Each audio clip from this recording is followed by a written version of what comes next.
ka na mo ang inahan sa imong anak nga ama mong inahan usab. Itugod nga sa among pagtuman sa mga hangyo sa bulang Birhen Maria.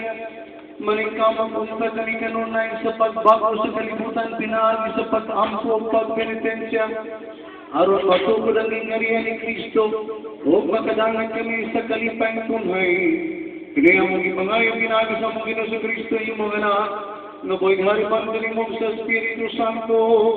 Diyos hangtod sa kahangturan.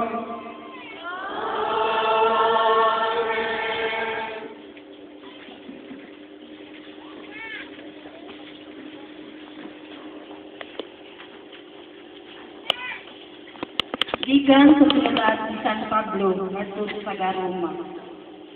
Mga igsuon, dili ko ikaulaw ang ebanghelyo kay kini mao ang gahom sa Dios aron pagluwas sa tanan nga motuo. Una sa tanan sa mga Hudiyo, ingon man sa dili mga Hudiyo. Kay gipadayag sa ebanghelyo ang paagi sa Dios sa paghimok matarong sa tawo. O kini pinaagi sa pagtuo gikan sa sinugdan hangtod sa katapusan sumala sa kasulatan. Ang gimatarong sa Dios mabuhi pinaagi sa pagtuo. Ipadayag gikan sa langit ang kapungod sa Dios batok sa pagka-dili Dios nun ug sa pagkadautan sa mga tawo. Kansang mangitad nga pagkinabuhi nagkanta sa kamatuoran. Ang masayran sa tawo bahin sa Dios ipadayag niya kanila sa klaro gayon. Ang Diyos gayon mao'y nagpatinaw diini kanila. Sukat hata sa Diyos ang kalibutan. Ang iyang dili makita nga mga kinaiya ang iyang kahom nga walay katapusan. Pag ang iyang pagka-Diyos, makita nga klaro kaayo diha sa mga butang nga gibuhat sa Diyos. Busa, wala na sila'y ikabaliban.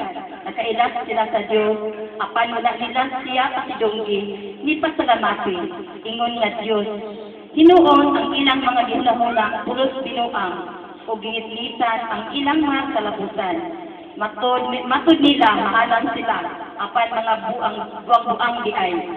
Inaisipangaw nila ang Diyos na walay kamatayon. Nagtimbay noon sila sa mga larawan na gibuhat.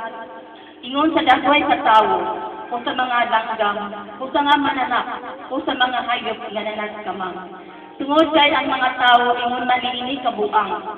Itusakdan sila sa Diyos nga magbuhat sa malaway mga butang nga mitinguha sa ilang kasing-kasing o gibuhat nila ngadto sa ilang isikatawo ang salawayong mga butang. Ituis nila ang kamatuoran na tungod sa Diyos. Kung isimba o ginagaran nila ang binuhat sa Diyos, inay ang magbubuhat na mauunsay anay sa igol hangtod sa kamatuoran. Amen. Pulong sa Ginoo.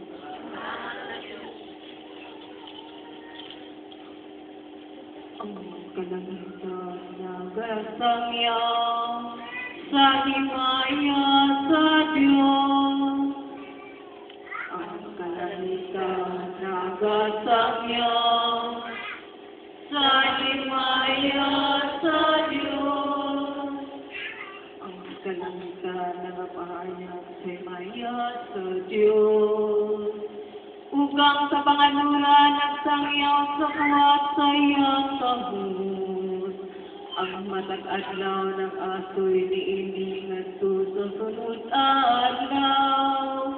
Ugang gabi ngadto sa sunod gabi.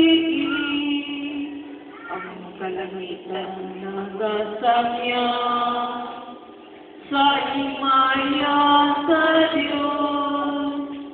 Walay susi o pulong kanang wala mapati. Sa tibok kalimutan na dugang ilang tingog. Ungadto sa kinatunyan sa kalibutan. Ang ilang mensahe. Ang kalangitan nagasangyan sa himaya sa Diyos.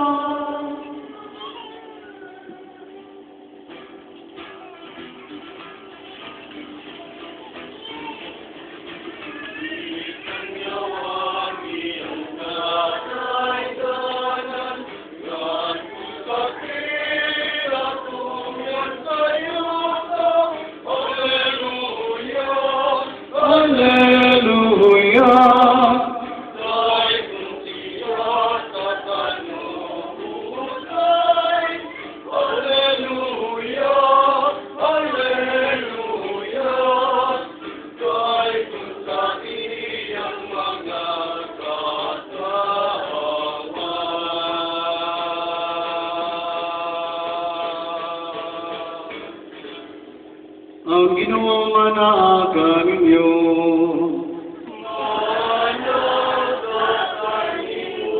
Ang pagmantala sa Santos nga Ebanghelyo, sumalanin San Lucas.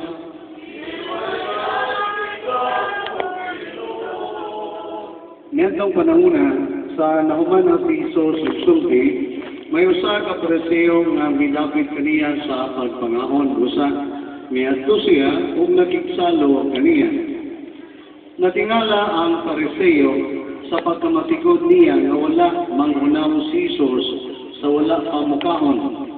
Tungod niini, ningon ang Ginoo kaniya, kamo mga Pariseo, naghinlo sa gawas nga bahin sa tasaw plato, apan sa sulod ninyo, puno kamo sa panikas o sa kadautan. Mga buang, dili ba ang Diyos nga mao'y nagbuhat sa gawas nga bahin, mausap ang nagbuhat sa sulod? Apan ihatag ang anaa sa inyong mga tasaw plato ngadto sa mga kabos, o mamahinlo ang tanan alang kaninyo. Ang Ebanghelyo sa Ginoo.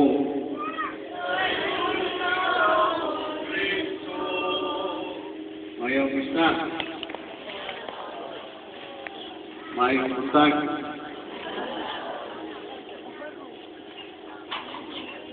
Matag higayon nga mukaon si Jesus na ibil komentaryo. Padihan bikaon siya, ningon ko na mga Pariseo nga nakiksalo siya sa mga makasasala. Oh,